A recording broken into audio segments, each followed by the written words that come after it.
la parole à Monsieur Philippe Dunoyer pour le groupe UDI Agir Indépendant. Merci Madame la Présidente. Je commencerai mon propos par des remerciements appuyés à nouveau aux membres de la Commission, vous Madame la Présidente, Monsieur le rapporteur, Monsieur le Président de la mission avenir institutionnelle, Monsieur Jacob également qui a été présent pendant tout ce déplacement, Monsieur Habib, Madame Mouchou et d'autres personnes membres de la délégation et de la mission avenir institutionnelle. Il est très important que la représentation nationale puisse venir, autant que faire se peut en Nouvelle-Calédonie, se rendre compte de nos réalités.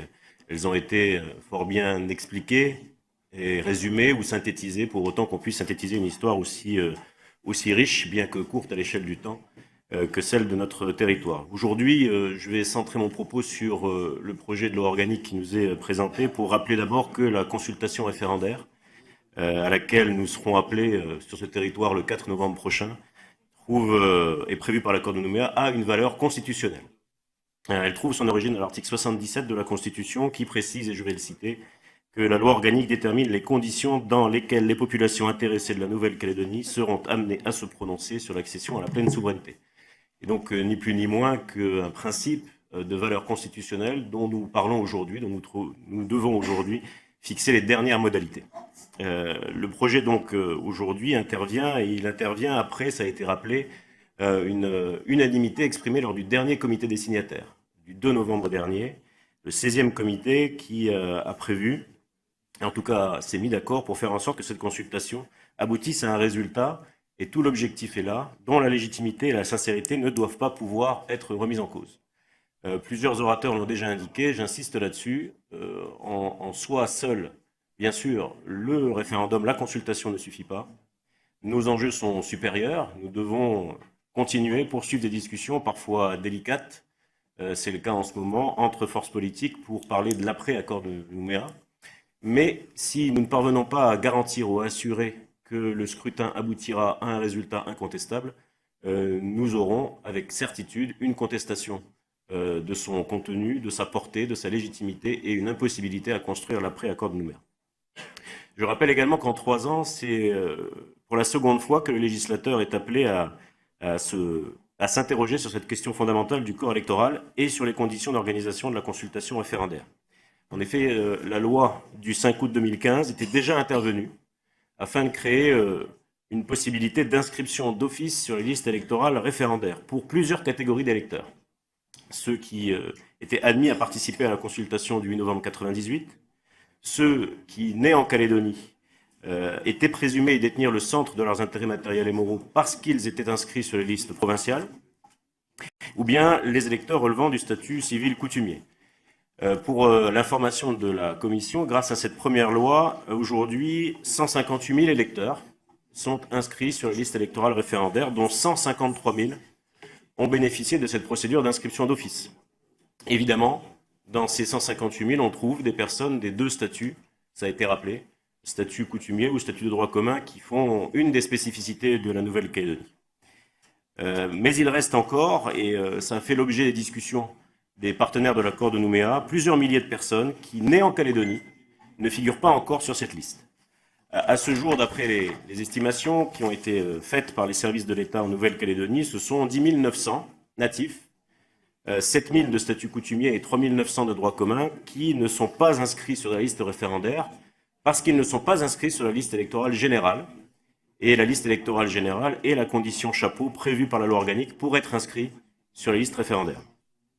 C'est sur ce constat que les partenaires de l'accord de Nouméa ont unanimement et légitimement considéré que tout devait être mis en œuvre pour garantir le caractère incontestable des résultats, et donc où nous arrivons aujourd'hui à ce second projet de modification de la loi organique.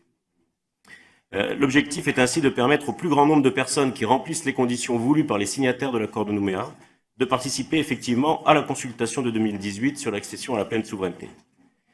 Dans un environnement où la Nouvelle-Calédonie est le seul territoire de la République où coexistent deux statuts civils, et le rapporteur l'a rappelé tout à l'heure, 3 listes électorales, le projet de loi organique procède à une inscription d'office en 2 temps.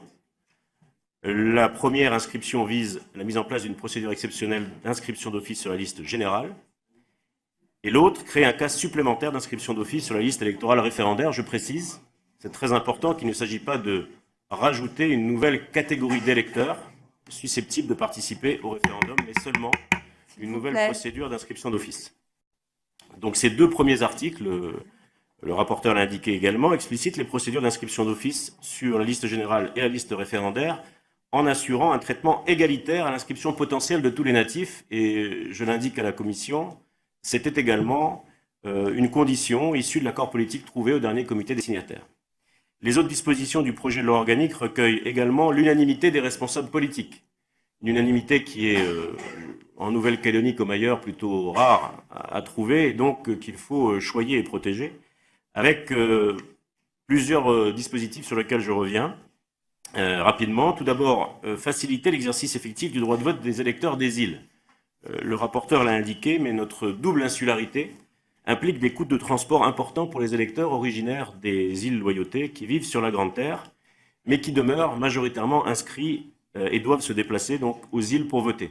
Pour votre information, il y a plus d'électeurs sur les listes électorales des îles Loyauté que de personnes qui vivent sur les îles.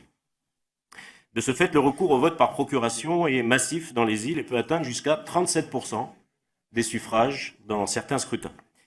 Afin de s'assurer de la participation la plus large possible, l'article 3 donc, met en place des bureaux de vote décentralisés, délocalisés à Nouméa, pour les électeurs des communes de Lifou, Marais, Ouvéa, Île-des-Pins et Bélep, qui sont donc les 5 îles concernées par cette double insularité. Deuxième dispositif à noter, favoriser le vote personnel des électeurs.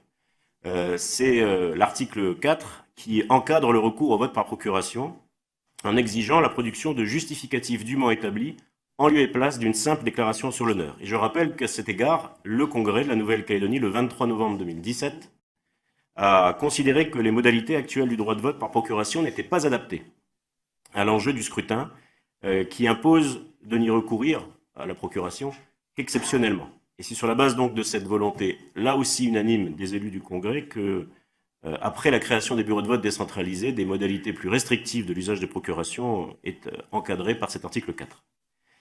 Troisièmement, il faut noter l'ouverture d'une période de révision complémentaire de la liste pour les provinciales, qui est également nécessaire, puisque à la période de l'année 2018 où nous sommes, il faut ouvrir une période de révision complémentaire de la liste générale, mais aussi référendaire, et puisque nous avons 3 listes, la liste électorale provinciale ne pouvait pas rester à l'écart de cette période de révision complémentaire. Par ailleurs, il est prévu, ça fait l'objet de discussions et de modifications lors de l'examen au Sénat, la consultation du Congrès en plus du gouvernement de la Nouvelle-Calédonie.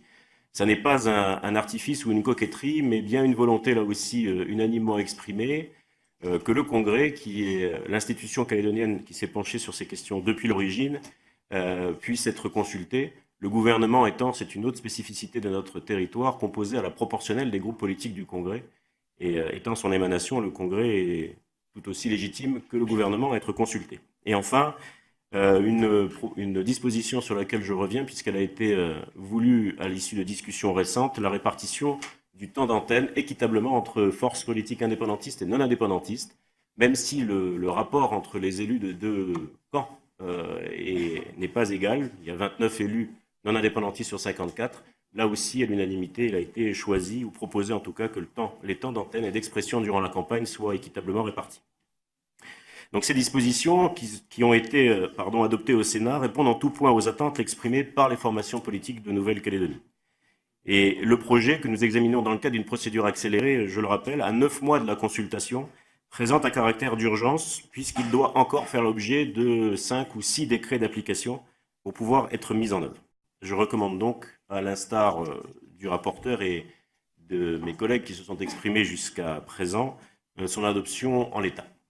Et sans être suffisante, je conclurai par là, Madame la Présidente, évidemment pour répondre à l'ensemble des enjeux que recouvrent les discussions sur l'après-accord de Nouméa, ces dispositions sont absolument nécessaires si nous voulons permettre à l'ensemble des populations intéressées, je reprends l'article 77 de la Constitution, de se prononcer dans les meilleures conditions possibles et de garantir le caractère incontestable des résultats du scrutin. Vous avez décidément, monsieur le rapporteur et monsieur Dunoyer, un fort pouvoir de persuasion. Donc je mets aux voix l'article 5 quater dans son ensemble, qui est pour, qui est contre. L'article est adopté. Article 6, nous n'avons pas d'amendement. Qui est pour, qui est contre. L'article 6 est adopté. Donc je mets le texte présenté à la commission aux voix dans son ensemble, qui est pour, qui est contre. Le texte est ainsi adopté. Il sera examiné en séance publique après les questions au gouvernement le 13 mars.